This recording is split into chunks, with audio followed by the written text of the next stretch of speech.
Welcome back, Ultra Fam. It's day 3. Let's get it started. Let's see if we could separate some fact from fiction here. A lot of times, truth's hiding in plain sight. Let's dive in. 964 sightings of SUV-sized drones have been recorded across New Jersey, some of which have even been over critical military infrastructure. This heat map shared with us by local police highlights the shocking true scale of the mysterious drone activity across the Garden State. The drones have caused widespread concern across the nation as the government fails to provide any concrete answers. All I know is it's getting ridiculous at this point. That's 1,000 confirmed sightings. That's people that called in and filed an official report. You know there's thousands of more sightings. So this has been going on over a week now. Who knows what's really going on? Maybe my man can tell us. Let's hear. Nothing nefarious, apparently. But they're checking it all out because I think it's just one. There's a lot of drones authorized up there. I think one started and they all got everybody wanted to get in the deal. But we're following this quote. So far, no sense of the date. Thanks a million, Chief. What? What did he just say? I think he confused more people than he helped. Oh my God. Can you comment on the drones that are flying around New Jersey ports? The government knows what is happening. They know where it came from and where it went. And for some reason, they don't want to comment. Something strange is going on. For some reason, they don't want to tell the people. And they should, because the people are really, they happen to be over Bedminster. They're very close to Bedminster. I think maybe I won't spend the weekend in Bedminster. I've decided to cancel my trip. Have you received an intelligence briefing on the drones? I don't want to comment on that. This is why we are not shooting them motherfuckers down. I think I may have just figured out why we are not shooting down these drones or these UFOs flying all over the country. This is a document from the CIA's website, cia.gov, and what it details is an incident in 1994 where a Siberian military unit shot down a UFO. 5 humanoid creatures came out of this shot down UFO and came at the soldiers, but they came at them in a very special way. It is stated in the testimonies of the 2 soldiers who remained alive that after freeing themselves from the debris, the aliens came together and then merged into a single object that acquired a spherical shape. That object began to buzz and hiss sharply and then became brilliant white. In a few seconds, the spheres grew much brighter and exploded by flaring up with an extremely bright light. At that very instant, 23 soldiers who had watched the phenomenon turned into stone poles. And not just any stone poles, no ma'am, they turned into limestone poles. And let me say this, you can see at the very top of this report right here that the U.S. intelligence obtained a 250-page file on the attack by a UFO on a military unit. And then a CIA representative stated that if the CIA file corresponds to reality, this is an extremely menacing case. The aliens possess such weapons and technology that go beyond all our assumptions. I'm not 100% sure what I took away from that. All I did really take away was that apparently Medusa's flying around in them UFOs. Like 23 soldiers turned to stone? How do you describe that? How can you possibly explain that to the families and their loved ones? That's horrible. Yeah, sorry. Yeah, we have his body, but it's 800 pounds of limestone. What? So Beyonce and Jay-Z's daughter, Blue Ivy. Yeah. So now, with all the Beyonce stuff coming out, there's a bunch of theories coming out with her. Oh, what? So, oh my God, it's crazy. So they're saying that Beyonce faked her pregnancy. Blue Ivy was actually born from someone else, and she's supposed to be like the new leader of the Illuminati. So what? Are you sure? Watch, I'll show you a video. So she went on to Beyonce when she was pregnant. She went on to Wendy Williams' show. Yeah. She walks up to the couch. Yeah. And okay, I'll just show you the video. And Wendy Williams even exposes Beyonce. She even speaks up about it. That's Let me see this video. Watch how. Oh, her belly? Fam. Watch it again. A fake belly bump. Look how it squishes in. No, fam. A baby in you doesn't squish like a frisbee, fam. No, okay, but Blue Ivy looks like. Come on, she looks like Casey. Yeah, no, but look. Damn. Oh shit. Wendy, fam. It's Wendy Williams. Yes. And we know what happened to Wendy Williams. What happened to Wendy? Oh my God. What happened? Nah, she's. It's crazy too, because I seen pictures of churches when Blue Ivy was born. Look at the sign. Beyonce had her baby. Satan is on earth. Nah, that's crazy. And look, people are saying Blue Ivy. Why did they name her that? Born living under evil, Illuminati's very youngest. Oh, fuck. Okay. I think Beyonce wants her to be the next one in power. Like, that's how you do it. That's true. There's a painting. Yeah. Oh my God, it's gonna make you mad. Why? Of Beyonce, and and it's very like gospel-y. Oh, And look, just look at it. So this is supposed to symbolize that Blue Ivy is supposed to be the next ruler of the twins, Rumi and Sir, and she's the real. Nah, that's that painting is somewhere in their house. Yeah, I think so. That's kind of whack, bro. Yeah. I'm sorry, this is probably one of the dumbest takes I've ever heard. Blue Ivy, born living under evil. Like, I could make a better acronym if I thought about it for 10 seconds. You know what I mean? Like, they just made that up. Oh my goodness, man. Fear-mongering is crazy. But what I can tell you is that weird-ass belly, that wasn't Beyonce's baby. That was messed up, man. So there could be something behind this theory. As much as, you know, there's a lot of conspiracies about the World Economic Forum and all that stuff. Some of them are probably based in reality. Some of them are just crackpots. But one thing that I think is very real is all of those people, those organizations, they exist to create a consensus amongst the wealthiest and powerful people that it is better to favor this set of policies over that one. And all of those policies inevitably take power and ownership away from people and reappropriate that and redistribute it to wealthier people, the government, and big corporations. 100%. Well said. That's a great way to put it. Yeah. Very well said by Tim Dillon, and I'll leave it at that much because who knows what the WEF is doing. Nothing good. The U.S. government can't go bankrupt because we can print our own money. It obviously begs the question, why exactly are we borrowing in a currency that we print ourselves? I'm waiting for someone to stand up and say, why do we borrow our own currency in the first place? Like you said, they print the dollar, so why does the government even borrow? Well,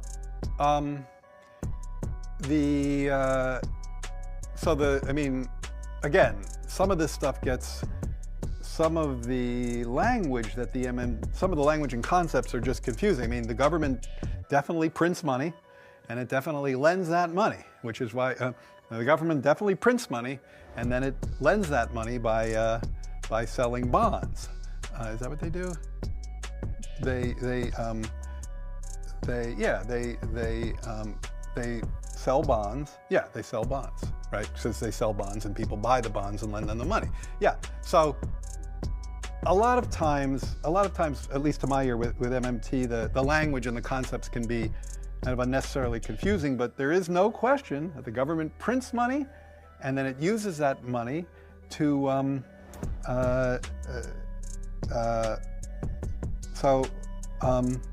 yeah, I guess I can't really talk. I don't get it. I don't know what they're talking about. Like, cause it's like the government clearly prints money. It does it all the time, and it clearly borrows. Otherwise, we wouldn't be having this debt and deficit conversation. So I don't think there's anything confusing there. The White House economic advisor at the time couldn't even find words because he knows how much of a fugazi this is, the whole scheme. During Biden's term alone, right after COVID, the U.S. printed more money in that time, that year, than in the last 100 years before that. So this is why everybody says the value of our dollar is really like 50 cents now, cut in half. And it's true. It's a damn shame. Why is nobody talking about what this guy just warned us about?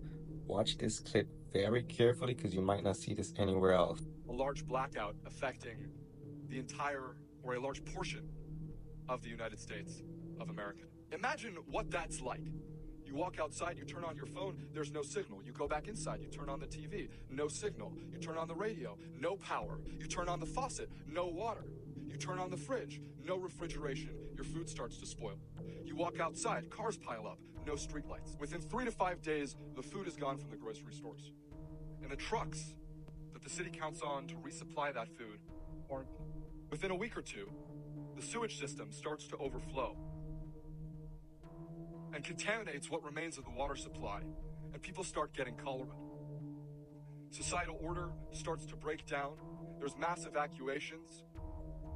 The emergency responders who during the first few days were desperately trying to evacuate people trapped in elevators have now left their positions like many did during Katrina to protect themselves and their own family. The unfortunate news is that the threat of such a blackout is very real.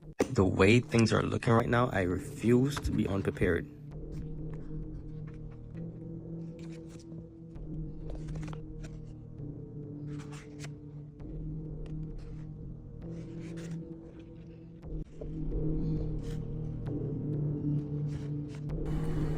I'm personally not as pessimistic as a lot of people are nowadays. I think the future is looking very bright, especially with our new candidate. But I don't like to talk about politics here. All I know is that you guys should pick up a book like this and learn some survival skills just in case shit really does hit the fan. Now, this next clip's a little long. It's like 6 minutes or something, but it's from Phil's Pixel. So I love the thought experiments that he gets into. It's one of my favorite channels on TikTok. Go give him a follow. Does anyone else feel like time is getting faster? Seriously, every day, week, month is just flying by lately, and something just doesn't feel normal about it. And trust me, you're not the only one. Everyone feels it. Well, as it turns out, the universe might be dying, or it already ended and the Mayans were right this entire time. Like, didn't the 2020s just start and we're already halfway through the decade? You've probably seen this years of your life chart that explains why time feels to get faster as we age, showing you how each year that goes by becomes a smaller and smaller percentage of your total life lived so far, which is why the years feel like they go by quicker as we get older, but I'm not talking about that. I mean, objective time itself, by the hour, seems like it's faster than it used to be. It could be the 2020 effect, from which many people report that days, weeks, and months since 2020 seem like they're passing by at an alarming rate. Psychologists coined the term and proposed that the 2020 lockdowns caused a major disruption in our normal routines, making every day feel the same, distorting our sense of time. During the lockdowns, time sort of stood still. We basically did nothing for a whole year, and then we're still heavily restricted for another year after that. When we do the same thing every day in confined environments, we lose our sense of time. But then as things returned to normal and social interactions, vacations, work, the regular flow of life came back, comparing this active lifestyle to the past 2 years of doing nothing, life started to feel as if it was moving at lightning speed and time sped up with it. But no, this is different. I don't know how to explain it, but you know what I'm talking about. Everyone feels it. It has to be something more than that. What if the world,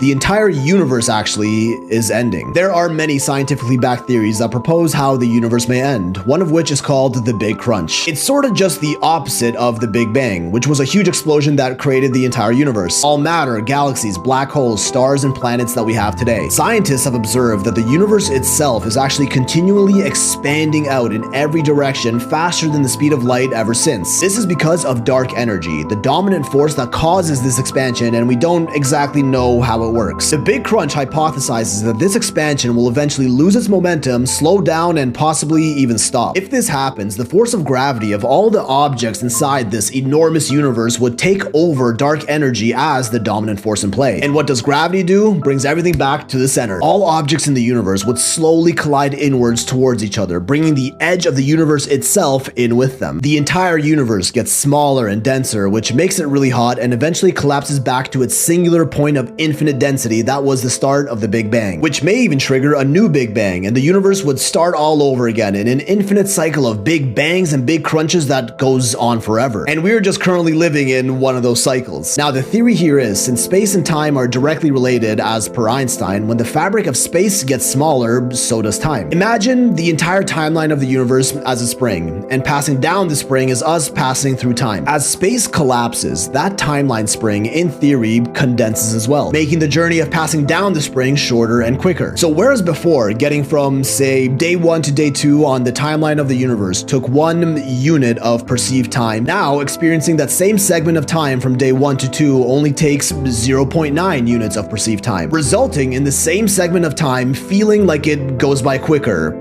Do you follow me here? Just like in video editing, when you bring a clip into your timeline and increase the speed by 10%, it gets shorter. So now, what if the Big Crunch has already started, and we're experiencing that slight bit of condensed time as the universe is slowly starting to shrink? Because, I mean, it would be slow at first. Time's not going to start accelerating significantly until the universe is much smaller in a couple 100 million years or whatever, where years will potentially go by in a matter of hours. What if we're in that initial stage of time shrinkage, where the length of a year feels just a little faster than what a year used to feel like? Because a year was actually supposed to end it all just a little over a decade ago, 2012. For anyone that remembers, there was a huge doomsday prophecy going around in the years leading up to 2012 based on the Mayan calendar. Now, the Mayans, they were pretty damn smart. Their empire lasted for around 3,000 years, possibly longer, until they collapsed around 900 AD. The Maya were well known for their advanced knowledge of mathematics, astronomy, and time. They developed some of the most intricate timekeeping methods, methods that we know as the Mayan calendar. Well, calendars, actually. The Mayans had around 20 calendars, a lot of which we don't even fully understand yet. But one of their most important ones was the long count calendar, which is different from any other ancient culture's calendar in the world. Rather than basing it off the solar cycles of us going around the sun, they broke it down into a series of day-night cycles since the last creation. The largest of these cycles was a Baktun, which was around 394 years. And 13 Baktuns would make a complete age, where everything would reset back to zero. They believed they were living in the fourth age, which started in August 3114 BC. 13 Baktuns after that gives us December 21st, 2012, the end of that age, which many people thought would mark the end of the world. But what if, through some divine knowledge of the Mayans, that just marked the end of the universe expanding? And it's been collapsing ever since, as per the Big Crunch, slowly but surely speeding time up with it. Because a lot of people claim things haven't really been the same since 2012, almost like we switched timelines. Coincidentally, in that exact same year, scientists in Switzerland apparently opened a black hole using the Large Hadron Collider, aka the Big Bang machine, where particles are accelerated close to the speed of light in a 27-kilometer loop and smashed into each other, working on experiments meant to recreate the very first moments of the universe. CERN, the organization leading the research, discovered a new particle known as the Higgs boson, aka the God particle,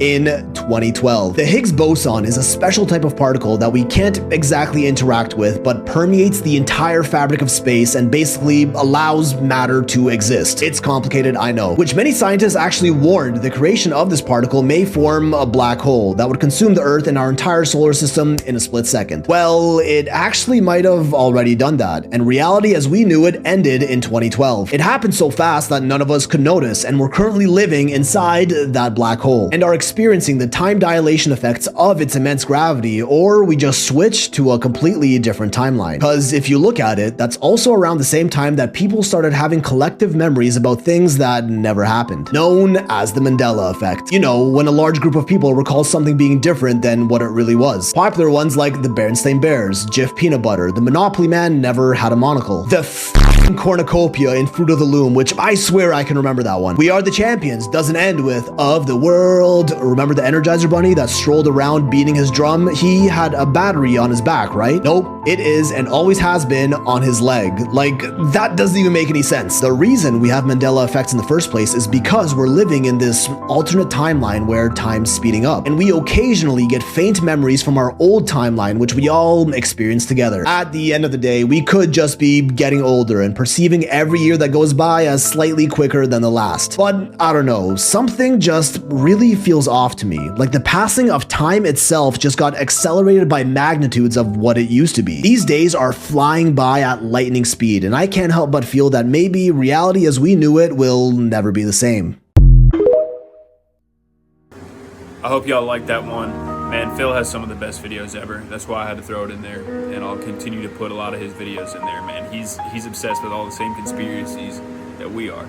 The Mayan thing in 2012, that was huge. I was a junior in high school, and people were seriously scared about it. I mean, just like people were seriously scared during the pandemic, and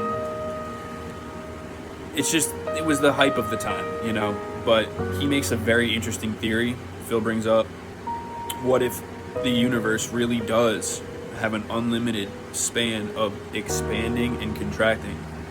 Most people know that our universe is expanding faster than the speed of light, and this astronomer looking through a telescope about 100 years ago figured this out using infrared light and the wavelengths. So the red light meant that the universe was expanding. So anyway, if it really does happen in cycles, then this theory is not too far off, and it would actually probably be correct.